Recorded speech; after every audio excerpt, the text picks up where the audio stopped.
morning, everybody, whether you're on the East Coast, West Coast, or around the world. This is Coast to Coast. The Friday morning. You survived. It's a good day.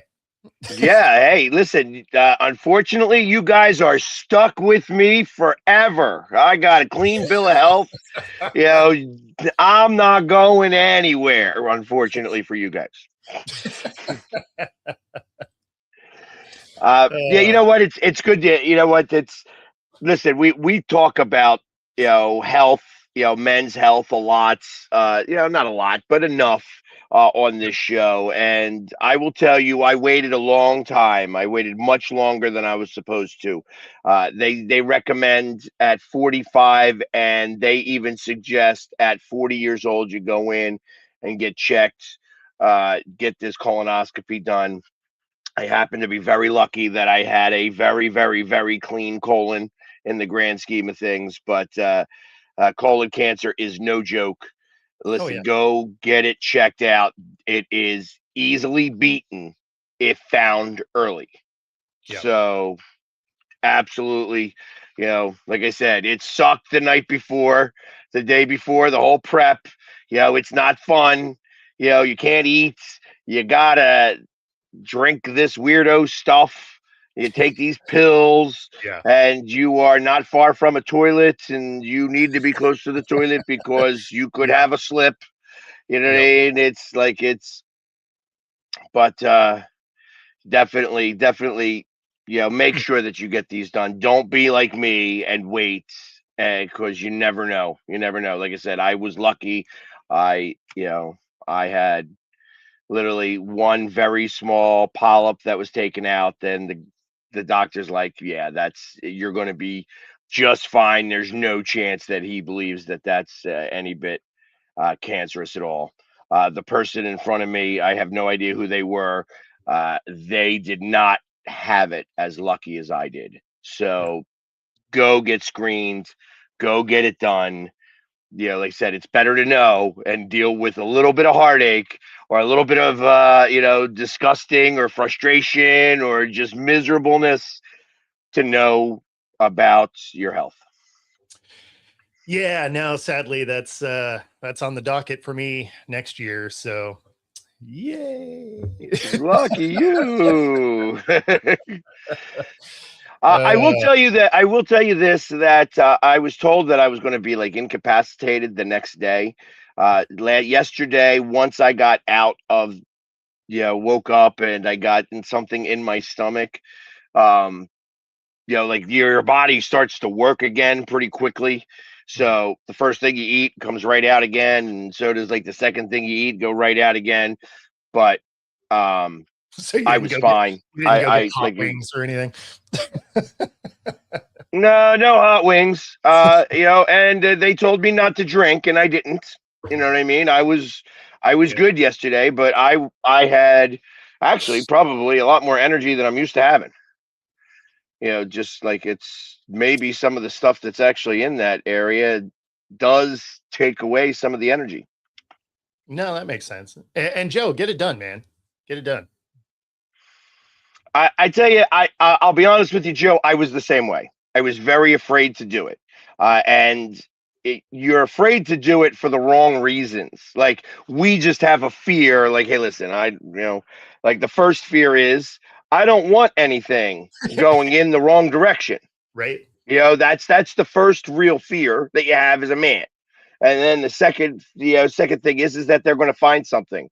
I'll tell you, it's better to know, than to have it become a problem later where they have to solve it in different directions.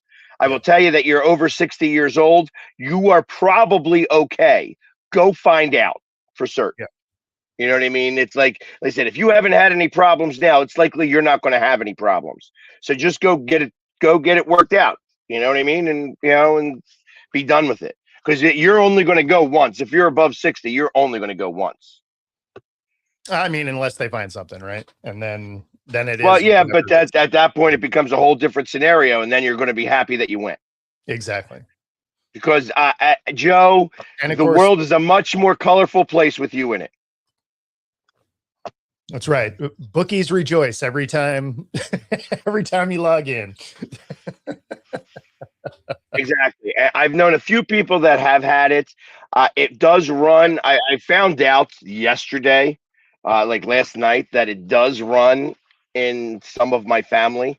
Of course, I had no idea, so nobody told me, "Hey, yeah, it does run in your family" before I went. You know what I mean? Which is probably best because I would have been a little bit more nervous about it, I'm sure. Yeah, that makes sense. But Yeah, you'd been playing scenarios that don't matter in your mind before you got there. So that's exactly correct. And so thank God that nobody mentioned that to me because I was, like I said, I was nervous. yeah. Yeah, there's a reason why that. I mean, they've been asking me to do this for 5 years, and I have been like, "Oh, sure, I'm going to get to that." You know, Yeah. Yeah, that's right behind folding laundry. which I don't do either. I hang everything up. No, that's what I'm I'm one saying. of those guys that has literally 250 hangers, and I have to go buy another 50 more. Yeah, I pretty much hang all my stuff too. I hate folding clothes. Yes. So t-shirts, everything Yep. hangs. Yep. But So speaking of things that need to be checked out, Kittle weighed in on the Ayuk situation. And let's go. it's funny because you always think of Kittle as one of the nicer guys in the league, right? Like he's a pretty chill dude, loves football, right? You don't really hear him talking bad about anybody. This is his team. I will. I don't know that I agree with that statement. Not, I don't know that he's one of the nicer guys. I think he's one of the more fun guys, and you Sure. see most of it, most of what you get to see is funny. Like that, he has a sense He has of a humor personality, sure. that comes out, but we don't get to see a lot of him. We only get to see that sense of humor. So we can't say for certain that he's a nice guy. And I'm we're just, I'm about to find out a little bit more. I'm just going off of because I've never met the guy, but I'm just going off of the way that he's perceived around the league. But Right. that being said, and he doesn't bury the guy, but it's interesting. The last time I saw Ayuk was call it week 6, 7, or 8. I don't really know. But I used to make it a habit of mine to go out early in the morning before meetings to watch him train because he'd always be out there early. And I watched him run over 22 miles an hour and stop on a dime. So he's still got it. Or at least, that was a year, 8 months ago. So I don't really know. But yeah, you guys have fun with that, I guess. So that was on him going to the Commanders. So he's just like, yeah, have fun with that. He went on to say later, like, have fun with everything that brings. So it sounds like there might have been things before this all melted down anyway.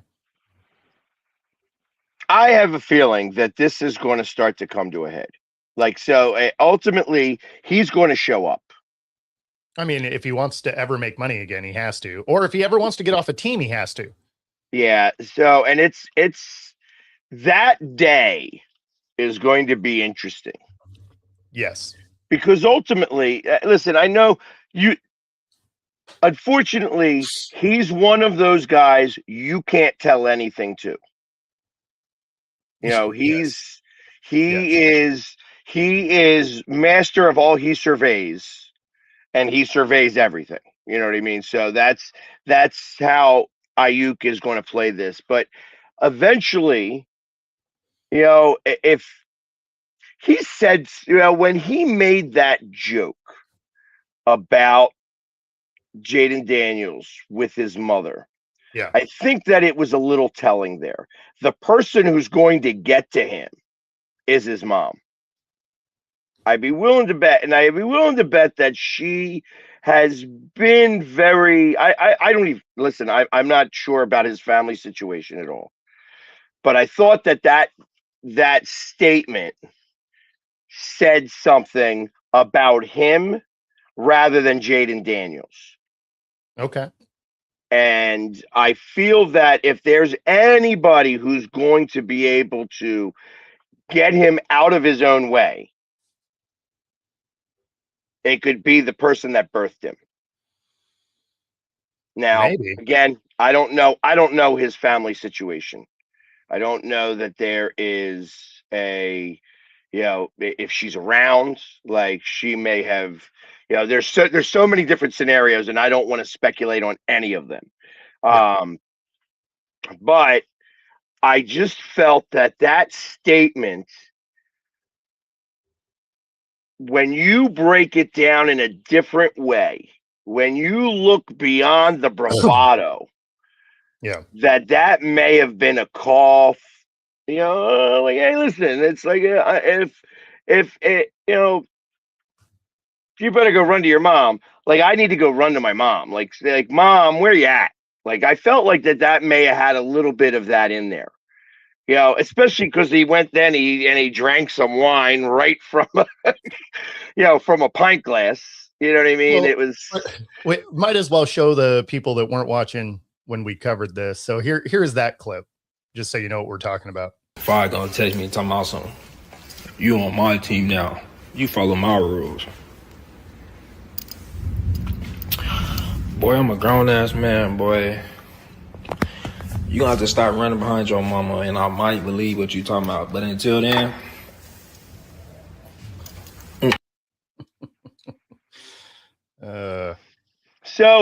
But you just watch that a little bit. Like, why bring up somebody's mom? Like, I don't get that, especially a friend. Especially on a team that you're trying to get. Like, if you're so bent on trying to go there, why would you self-sabotage your ability to get there? Because I mean, not only are you going after a friend, you're talking about his mom in a way. You are, I mean, you're more talking about him, but still, it's, I don't know. There's so many things wrong with what he's doing and how he's going about it. My biggest thing for him is, how does he not have anybody in the room that's like, hey man, you're messing up? Because you can't tell somebody who knows everything. I suppose. That's where this comes to and comes from. And listen, there comes the point when the reason why you're the smartest person in the room is because there's nobody else in the room. For real. Yeah. And there's no truer words said in his case. You know what I mean? That this is the reason why he's able to take his own advice, is because he's the only one to giving it. Nobody wants to go near him. Nobody wants to touch him. And yeah, you're sad. right, Spence. You're right, Spence. Like, yeah, and that's what I'm saying. I don't take that at the same face value that I'm hearing it. Well, and he's not even really talking bad about his mom. He's talking about him being a mama's boy, basically. Right. But but even as he says that, like, go hide behind your mama and then I might believe you. Like, he's saying that it's like, your words have no weight on me unless they're coming from your mom. You know what I mean? Like, and that's not, like I says, I'm looking beyond this. I'm not a psychologist. I'm not a doctor. I don't claim to know. You know what I mean? Yeah, exactly. I'm just looking at this at a different way and just saying, hey, he is. That is it. I feel like that's a little bit of a call to to his family, a little bit, and maybe his family is just as frustrated as everybody else. Maybe that's the problem. It's that, hey, I don't have anybody to talk to because there ain't nobody left to talk to. He definitely needs somebody to bring some semblance of balance in, because I mean, at this rate, you have to wonder if he's ever going to step on a field again outside of having to show up so he can get released. Because I mean, it's not like the Niners have any incentive to do anything. Like he's a mild inconvenience in a press conference. Otherwise, they don't have to deal with him at all. It's not like he's in the room or doing anything. He does some weird social media stuff every few days, and that's it. So I can't imagine they're really paying attention to too much of this. So it's not as big of a distraction as a fan of a team in the division would like, but I want him in there just blowing the locker room up. But no, I mean, he's not doing the things to even really be a distraction. He's not hurting them monetarily. He's not showing up. So it's not like a time thing. It's not like he's in their way. The only thing they have to deal with is every few pressers, a question pops up. It's not even every one. It's just like once a week. They're like, oh, what's new on this front? Nothing. You see him yet? If you see him, let us know because we don't want to let him in. Yeah, that's yeah. Well, definitely want to keep him outside.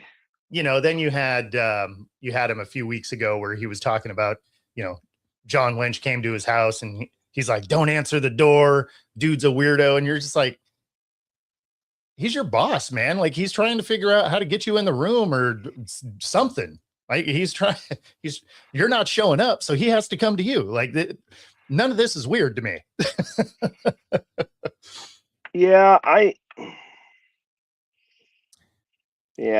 think that's indicative of something else. At what point does the NFL feel like they may have to jump in?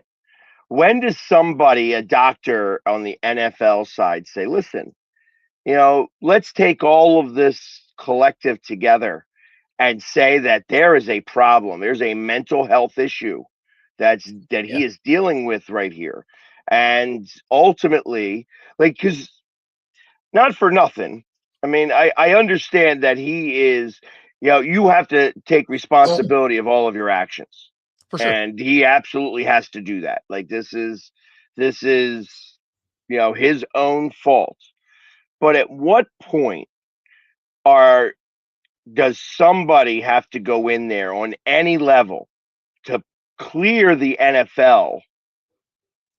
Like, I mean, if this guy is going through a stage 3 concussion, I mean, if they didn't do it for AB, they're not going to do it for this. Well, yeah, I understand, but eventually, like, you think about this 10 years from now. Sure. And now how a lawyer could get its hands around this. I understand that the NFL is got more money than they need, and they could throw every lawyer that they want to at this. But this is going to become, a situation. Yeah. And it's still creating the precedent here. Yeah. Antonio Brown was the original precedent. But Spence, he's a helmet incident and a frozen foot away from being AB, without the highest of highs that AB had. Right. I mean, he played in the Super Bowl. Yep. It's just that he didn't win it. They lost. So there's lots. I mean, it's sad. This is sad, and it's unfortunate because I assume he doesn't have children. I mean, I haven't seen anything that he's put out that would indicate that he does, but I don't know. Yeah. Right. And if he doesn't, great. Then it's only him that's being affected. But I mean, you have to think about that. Maybe that's part of the problem. Like it's, maybe he's, he doesn't have that in him. I am learning about myself all the time. I have a very hard time with affection. You know what I mean? I'm not the most affectionate of guys. It's one of those things that I've never learned. So if you never were taught and you never learned how to deal with that, you don't. Sure. And there are similar situations that could have occurred. So that could be what this is too. I don't know. I mean, but I got there's- to imagine that he's not the only one. He's just the most profound example. yeah, I mean, I imagine there's tons of players across the league that struggle with stuff, but at the same time, most of them like getting paid. So even the ones that have issues going on, they're still showing up. Like there's not a Right. lot of guys in the league that are like, hey, we're going to void $30 million if you don't show up to meetings. You're not playing. You're coming off an injury. All you got to do is show up, pretend like you care because you're not going to play. Can't do that. There's not a lot of guys in the league doing that. $30 million is incentive enough for probably 99.9% of the league. Hey, listen, I could have gone for him. All he That's would have what I'm had to do is give me 1%. For real. But I mean, unfortunately, I mean, hey, it's great for the show because we keep talking about it. Oh, no question. No question. And, kudos to him for having something drop every few days because we get to watch this saga play out. And again, I wish it was affecting the Niners more than it is. I wish it was affecting Jaden Daniels more. I wanted to hear what Jaden had to say. His mom's going to have to put out a press release. See, that would be funny. Like if he got her to come out and make a statement instead of him, would be a riot. Be like, hey, one of us is employed and can't come to the counter right now. Man. But hey, so Crazy well, stuff. yeah, let's hope that this continues and it ruins both franchises because of course Washington is in my division and the 49ers are in your division. And let's see. We've watched enough times where a diva wide receiver has ruined one team's year. Let's see if there's a situation where he can ruin two teams in the same year. He can because we watched AB do exactly that. Well, he ruined three teams, but not in the same year. They were different years. But he did have two in the same year because it was the Raiders and the Patriots. True. So we already have the template. And he is on that arc. I mean, he is just a couple of crazy on-field antics that I don't even think he gets the opportunity to do away from being the next AB. Yeah, I mean, how can you be in? How could you be any GM? Even if you have an absolute need, in good conscience, be able to say, yeah, I think we could give this guy a shot. Yeah, I mean, I don't see how you bring him in the room, not with everything he's done up to this point. If it was just the meltdown, the initial meltdowns with the Niners, you could be that like, oh, we think we can fix them, whatever, right? But now you have all of these subsequent issues as it continues on, him speeding past the stadium and releasing all of these ridiculous IG things. Like at some point you're just like, the juice isn't worth the squeeze, right? You're just like, that there's no amount of talent that's going to hit the field that's worth everything that's off the field. And I think that's where he is. And if he's not, he's arriving there fast. Yeah. I mean, like I said, I'd be surprised to think, I mean, I guess there's always Dallas, there's always Cleveland, there's always, the Jets, Exactly. because of these types of situations. Okay. You know what I mean? Okay. Because that's where he'd go. He'd become a Cowboy first. Yeah, I could see. I see more of the Cleveland Jets dysfunctional franchise type thing. I think he might have made too much noise to go to the Cowboys, even though the Cowboys do some of this stuff. I think it's been too much noise too consistently. Like they like problem child, but they don't want you to necessarily be a problem every second of the day. Whereas Ayuk at this point, I mean, you never know when that Instagram live is going to pop off. And Yeah, the shout out box to wine. Instagram. Shout out to Instagram for giving us all kinds of content. Joe, the moment that you said that, I feel like that he's putting in an offer right now. Jerry Jones is like, you know what? I think I can solve this Ayuk guy. I mean, if there was ever a guy that thinks he could do it, it would be Jerry Jones. I agree with that too. So, but anyway, hey, anyways, there were more sports that happened other than, Kittle, and not for nothing. Just before we move on, Kittle, snip, snip, snip, snip, snip, cut something. You know what I mean? You are not Grizzly Adams. It looks like that you had to glue on that hair. Come on, dude. You are not the guy who's going to look all rough and tumble with that type of beard. It's you got the baby face. You got, you're more Gronk than, Grizzly. Shave it. Time to shave. Right? Did you see the same thing I did? Does it not look like it was patchwork painted, like almost like glued on? He's always had the scraggly, like that. That's always been a thing. So, hey, listen, I want to be a funny guy, and it starts with my looks.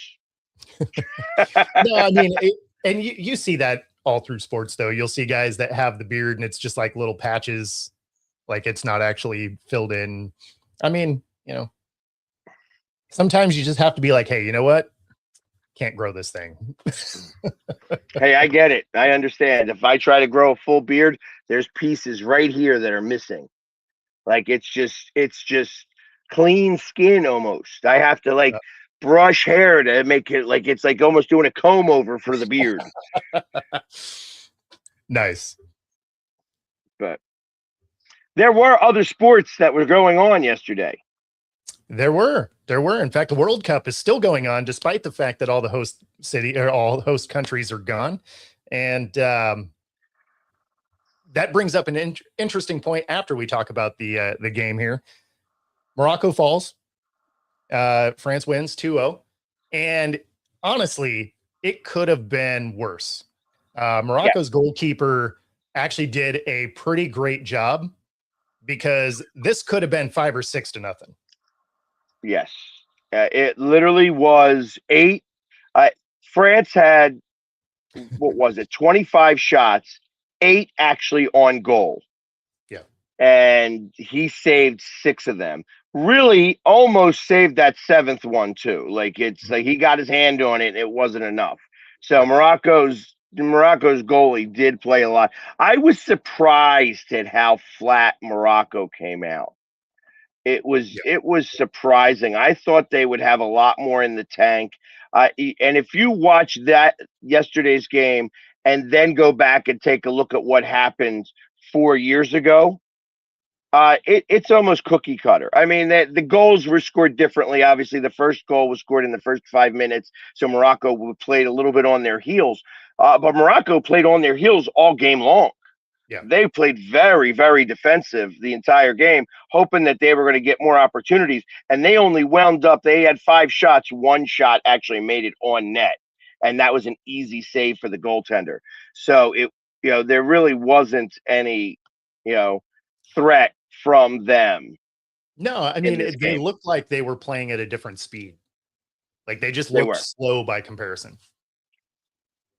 So, yeah, France goes on and is the first team to get to the Final Four, which is not a surprise. Mm-hmm.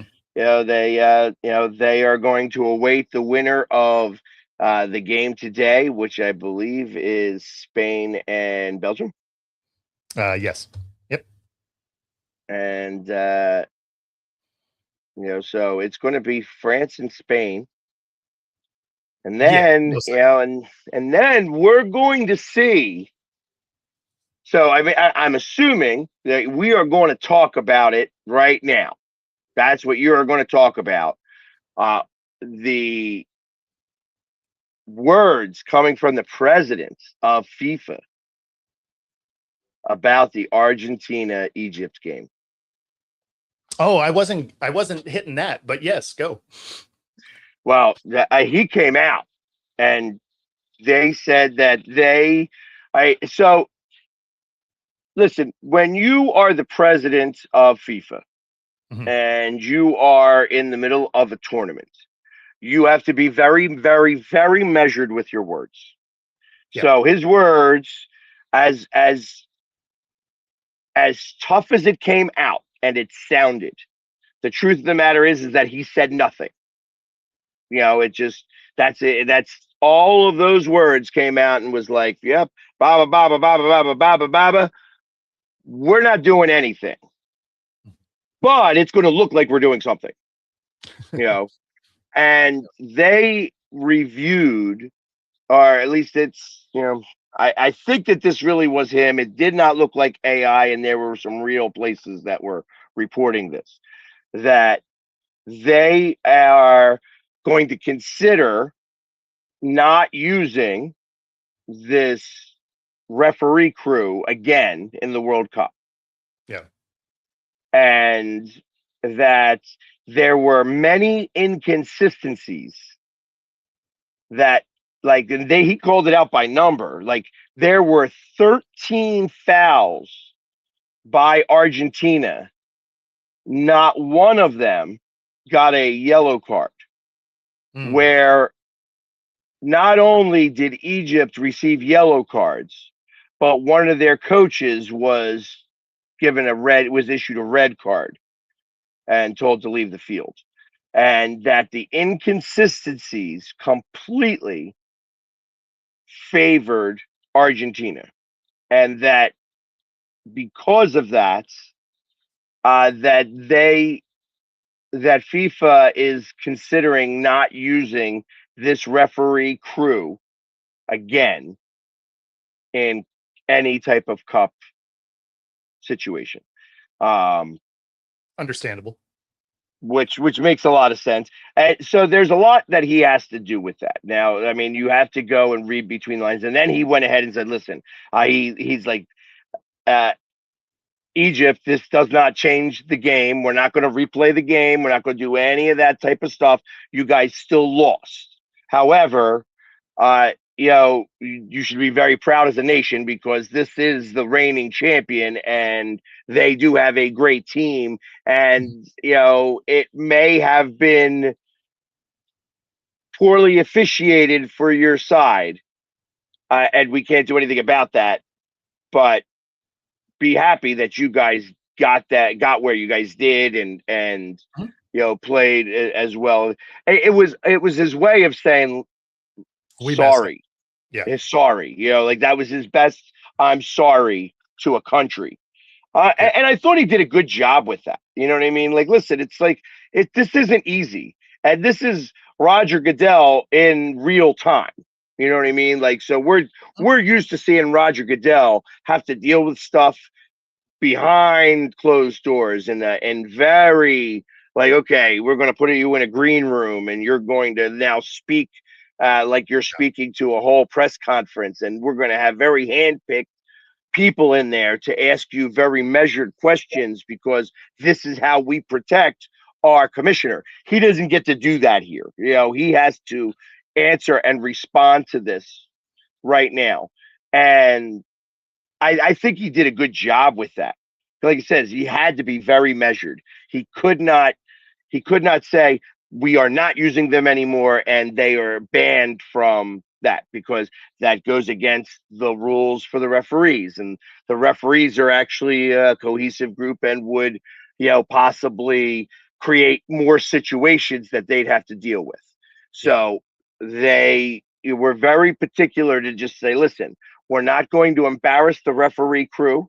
We are going to put them up for consideration on no more games because of some inconsistencies in the way this game was reffed. that being said, that's your way of saying, hey, you're not getting you're done for the tournament. You know what I mean? That's it. Yeah, and I'm not going to embarrass you. We're not going to, but we are going to investigate a little bit further on why Argentina didn't get one yellow card, and Egypt kept getting all these cards, and some of these fouls were fairly egregious, Yeah. and you chose to not issue, That's right. Where not are issue. you guys from exactly? Actually, I thought that he was Austrian. Oh, okay. So it wasn't. They weren't from Argentina or even South America. Gotcha. But listen, everybody has got A favorite team, sure. you are enamored for whatever reason is when Messi is on the pitch. Everybody is watching this guy, including the referee. I mean, it's just like you get enamored by this guy, and listen, he's a great player. Yeah. But I don't see it. Like, why is it that everybody has got to, bow down and kiss the ring of Messi? Like, I don't get it. Like, I just don't see it. And I don't see why. And unfortunately, the game isn't young enough yet that the new players have come in that have you think of the young people today, the group that is like 14 to 24, and there's Sure. a certain level of disrespect they have to the system. You have some of those guys that are in that 20s that are in there and stuff like that, but I feel like that soccer's gotten a hold of them and made them a certain way. The 14-year-olds that just don't care aren't here yet, and aren't playing the game yet and don't offer that disrespect. Hey, I don't want to watch you. I want to beat you. Yeah. And there isn't enough of that. Everybody is still watching MJ on the court rather than wanting to beat him. Nobody's Kobe. Yeah. Nobody's playing Kobe. Everybody is just playing, hey, I'm enamored. I just want to watch him do his thing. They're not raising a lot of Kobe's is the problem. Like there's a fundamental shift in sports in general that have kind of taken away some of that work ethic. Because now you're getting paid before you do anything. Right? I mean, so you don't necessarily have that sustained hunger and drive. Not to say that it won't happen, but you're seeing less of those guys. You're seeing more of the, hey, let's group together and create super teams, as opposed to, no, I don't want you on my team. I want to beat you. So, right. Unfortunately, there's been a shift, over the last 20 years that has moved away from what made sports great. Like you didn't want to see superstars team up. Like it'd be like seeing Ronaldo and Messi join forces. You're just like, oh, cool. That's super fair. Thanks. Like, you know what though, especially in their primes. Watching those two in their primes though would have been impossible to do because their egos would have gotten in each other's way. Probably. Like there's reasons why Portugal isn't in the tournament anymore, and it's because they have 4 guys with one name. You know what I mean? That's it's just and that comes with ego. I know Messi's name is Lionel Messi. No one calls him Lionel. Sure. It's always just Messi. I got to imagine, it's the same thing with a lot of these players. They all have first names, but nobody knows them. Yeah. I look at this as the new players. That's why I can't wish for more. Norway versus Argentina. I want to see that game. I think England winning that game would just mean England loses to Argentina. I want to Oh, yeah. see Norway. I want to see Erling go up against Messi. And because I watched a few of, Only when he's in trouble. Probably has a middle name too. I was watching a few of the games that normal games, normal soccer games with Erling Haaland, and watching that guy on the pitch. Like now you understand. Like he hasn't got to show anything like that in the World Cup. They have stayed away from him. Like that dude's a beast. Mm-hmm. And like that dude right now, I would take that dude on the Eagles and put him at outside linebacker. Sure. He looks that good. And watching him play, is like when you watch him play contested soccer, there's a reason why he's the best player out there. And I know that he's not going to be defending up against Messi. But no, not unless there's a weird shift. Right, but he's going to be a lot more vocal out there, I would suspect. Telling his guys, stop watching. Attack. You need to have somebody, glued to Messi the entire time.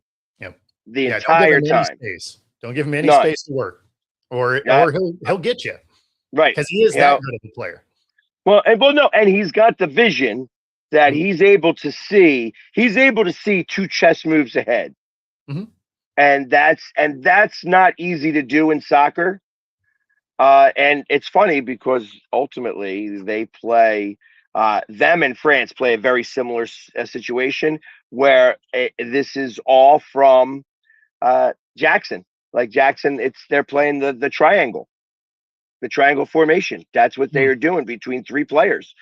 And they rotate the ball between those 3 players and then they score. That's exactly what both France and Argentina do, except that most of the time it's Mbappe that scores or it's Lionel Messi. Yeah. And that's your go-to. So you rotate that triangle until you get to the point where it's literally a pass off at the top of the key and somebody kicking the ball towards the net. And if you kick it on net, there's a good chance that it's going to go in because the goalie is going to be a little out of position because of the way he's following the ball. That's the way it works.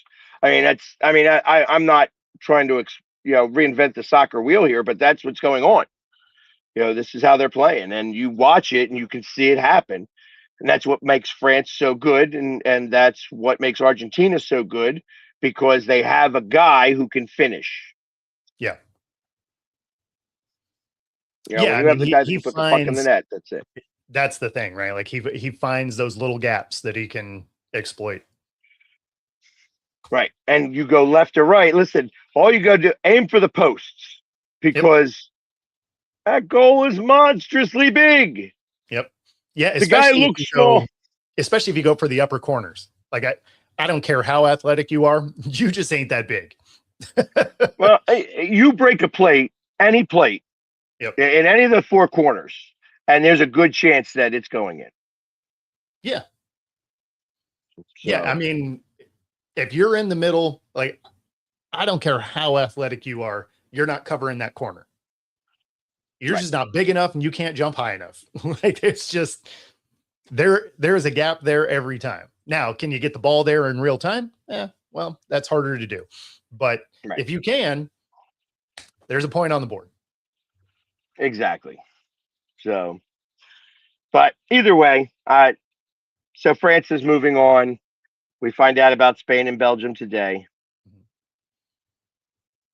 Yeah, well, that's the thing. You have to be open to take the shot, and actually, you don't have to be open. Yeah, you could just go run in front of the guy. Soccer is, there's a lot of people waiting for the ball to come to them, and if you attack the ball, you will get goals. That is what Erling Haaland from Norway does best. Yeah. That when it's time, he attacks the ball and he catches defenders waiting for the ball. So Yeah, he jumps in front of them.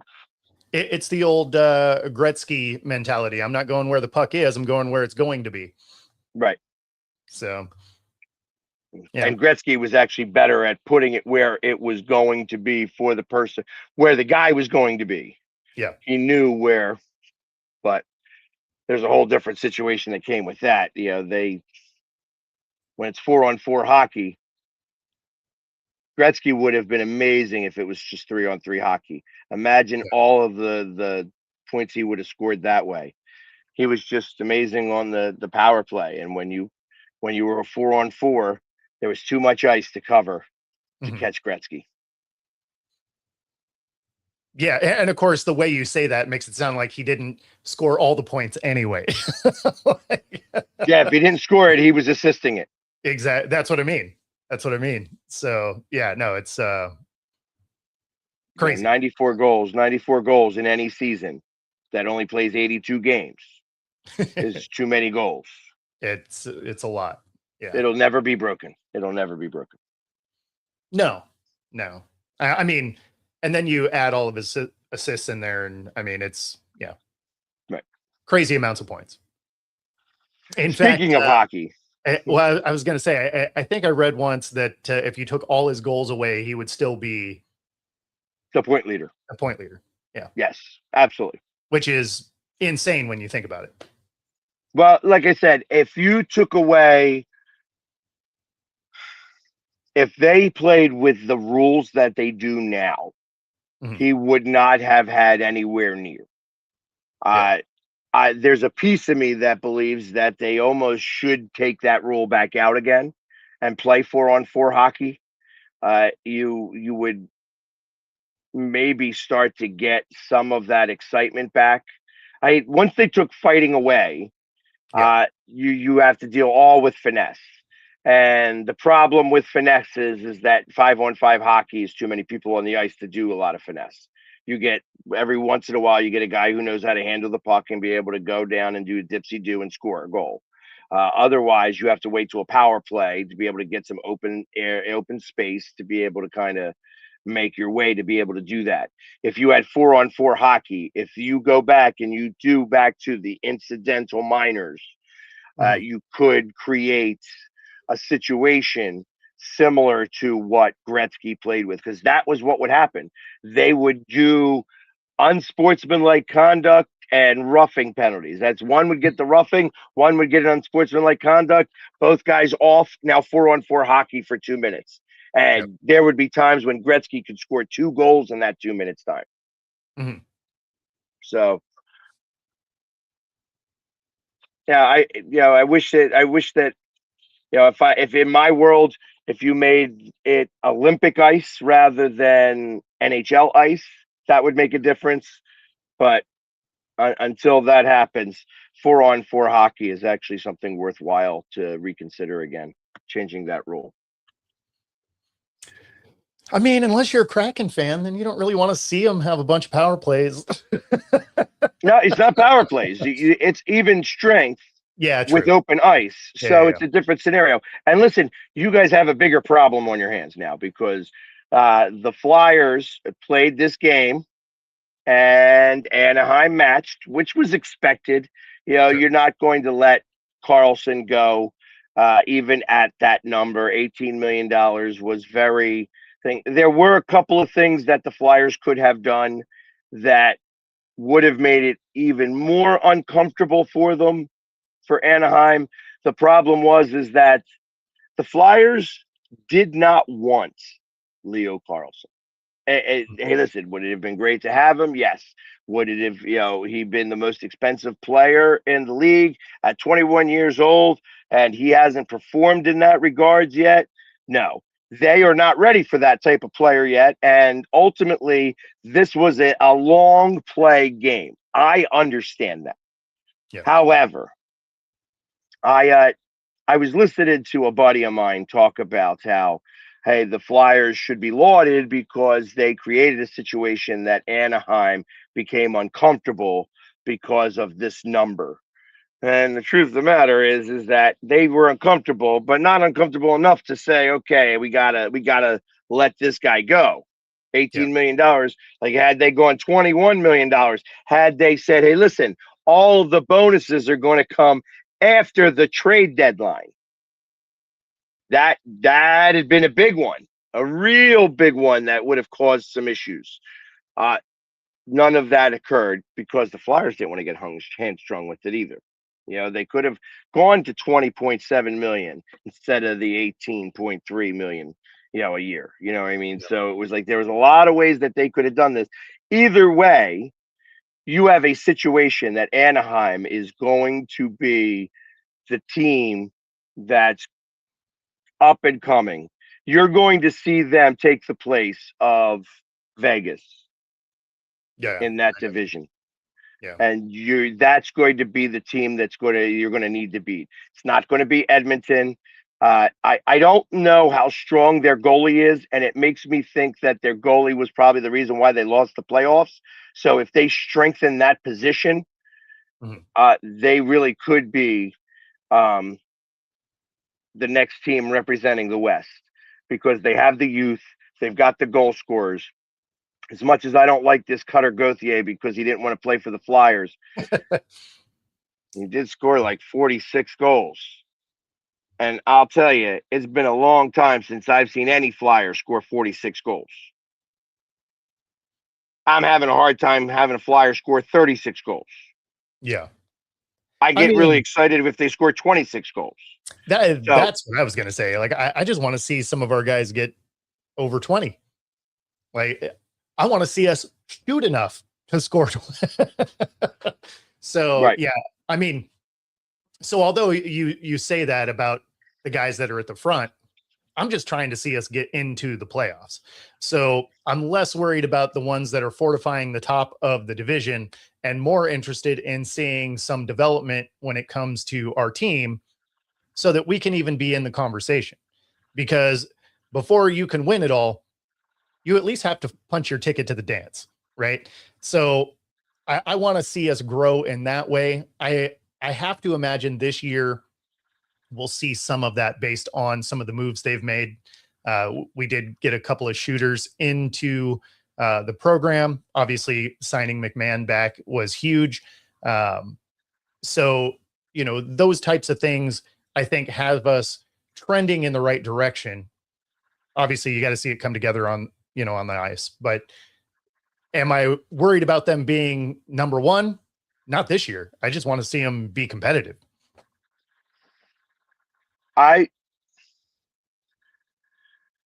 Not knowing enough about your situation and not knowing where you guys are in the cap and how the new money coming in is going to affect you guys. And I know you guys just got a brand new GM who's going to figure this out in general. So I would say that even this year coming up may not necessarily be a good year for you guys. I don't think it's going to be great, but I think it'll be better.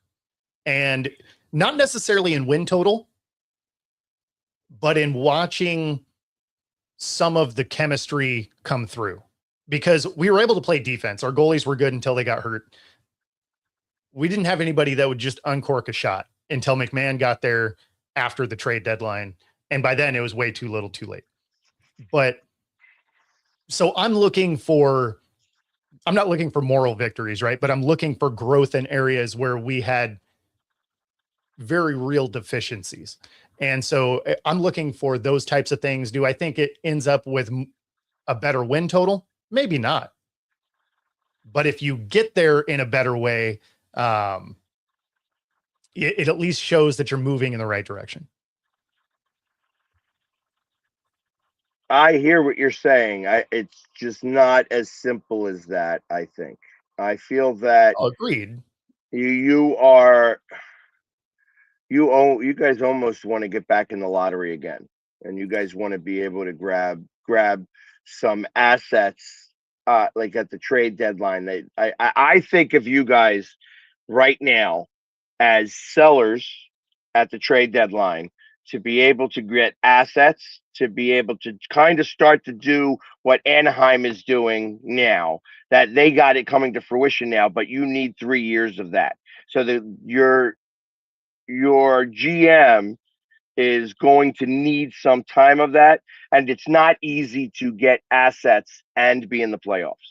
Yeah, I don't know that we're bad enough to be there yet, is the thing, because we are really good on the defensive side. Our goalkeepers are good. We just struggled to shoot. And, that is a couple of things that they did go and get. So like, if they don't come together, then yes, by all means, blow the thing up, because it's obviously not working. But if you are seeing growth in that way, then I don't see the need to blow it up. Right. Because then, maybe you can acquire the last couple things that you need. So I don't know. Not in hockey. And I will tell you, probably. That's the other thing that you learned from this whole process with the Flyers is that even doing a ridiculous contract, I knew what this was. I knew that this was a game. They were putting out this contract because they are showing Connor McDavid that they are ready to spend ridiculous money. Mm-hmm. And that for the right player, they are going to go balls out. And this was just hey, we're ready to do this. Yep. Just let you know, we're ready. We're ready to do this.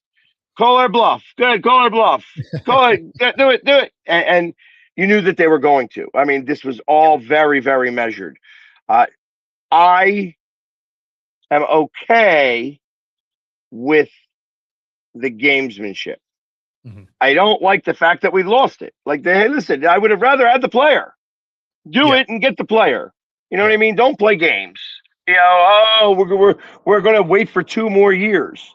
Hey, Johnny Gaudreau. Hey, that's what happened there. And God bless Johnny. But he took less money to go to Columbus because the Flyers didn't want to sign him right then and there, and they really should have. Had he probably, who knows what could have happened. Life would have been so much different. But the truth of the matter is that he chose to go to Columbus because he knew that they were trade partners and that they could, that eventually he would make it to the Flyers because he wanted to play for the Flyers. He wanted to play for his favorite team growing up. And that's all he ever wanted to do. If Ed Snyder was alive, there'd have been no chance that he went anywhere else except to Philadelphia. And of course, Comcast at the GM then screwed it up. And that's, and again, I like Briere, what he did here, but I am not happy at the end result. I do not want to wait longer for the guy that I need still, because we still are missing that piece. Yeah. No, I mean, Comcast is involved, so it makes sense. Don't get me started. We can't anyway, because we are out of time. If you are listening everywhere, be sure to like and subscribe. And of course, if you are also listening on 97.3 ICU Radio, we do have some smooth jazz to wrap up your week. And otherwise, pay attention to me this weekend. It starts All-Star Weekend. I have everything booked solid.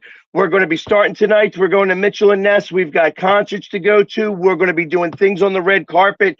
It's All-Star Weekend in Philadelphia, and the Philly Sports Guy is going to be a part of it. So definitely make sure to pay attention. Get on my Instagram. Follow me there. Follow me on Facebook, YouTube. And there's going to be a lot going on. Right on. Okay. Well, let's get out of here. Have a great weekend. Have a good weekend, guys. Peace.